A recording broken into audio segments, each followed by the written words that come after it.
বন্ধুরা, আজকে রান্না করছি ভোলা ভেটকি মাছ দিয়ে বেগুন আলু দিয়ে তরকারি। আমি এখানে কিছু মাছ নিয়ে নিয়েছি। পেঁয়াজ, রসুন, আদা, কাঁচা লঙ্কা, টমেটো কড়াই বসিয়ে দিয়েছি। তেল গরম হয়ে গেছে, মাছগুলো আমি এবারে ভেজে নেব। আর এখানে বেগুন আর আলু কেটে নিয়েছি। মাছ আমার ভাজা হয়ে গেছে এক খোলা, আর বাকিটা দিয়ে ভেজে নেব।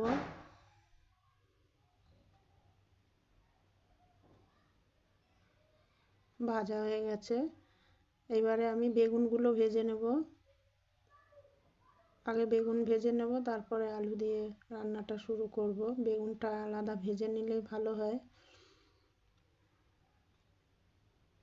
সামান্য একটু নুন দিয়ে দেব।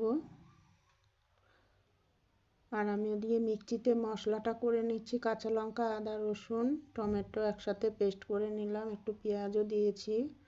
বেগুন ভাজা হয়ে গেছে আমার। এবার বেগুনটা আমি তুলে নিচ্ছি।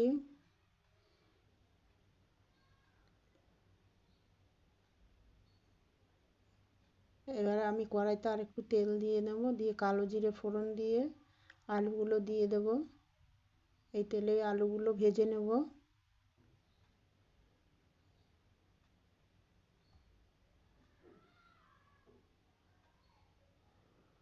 তো আলুগুলো আমার প্রায় ভাজা ভাজা হয়ে গেছে। এবার এখানে আমি মশলা দেব। গুঁড়ো মশলা, নুন, হলুদ, জিরে গুঁড়ো, ধনে গুঁড়ো, কাশ্মীরি লঙ্কার গুঁড়ো একসাথে সব গুঁড়ো মশলা অ্যাড করে দিয়েছি। আর এখানে পেস্ট মশলাটাও দিয়ে দিলাম। কাঁচা লঙ্কা, রসুন, টমেটো, আদা, পেঁয়াজ সব একসাথে মশলা করে মিক্সিতে দিয়ে দিলাম। এবারে ভালো করে কষিয়ে নেব। আলুর সাথেই মশলাটা একদম কষিয়ে, আলুটা প্রায় আধা সিদ্ধ হয়েই গেছে। কষতে কষতে একদম ভালো করে কষানো হয়ে গেছে। এবারে আমি জল দিয়ে দেব। এবার একটুখানি সেদ্ধ হবে আলুটা, আর এর মধ্যেই আমি একসাথে মাছ আর বেগুনটা দিয়ে দেব। কারণ বেগুনটা একদম নরম। ভোলা ভেটকি মাছটাও বেশি শক্ত নয়, নরম ভাবটাই মাছটা তাড়াতাড়ি হয়ে যায় ঝোলে দিলে পরে। একসাথে ওই জন্য দিয়ে দিলাম বেগুন আর মাছে। এবার একটু ফুটলো, ঢেকে দিয়েছিলাম।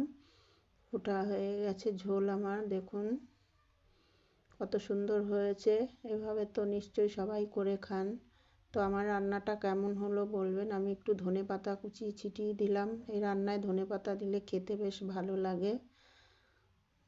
গরম গরম ভাত দিয়ে এই রান্না খেতে খুবই ভালো লাগবে। তো ভালো লাগলে লাইক, কমেন্ট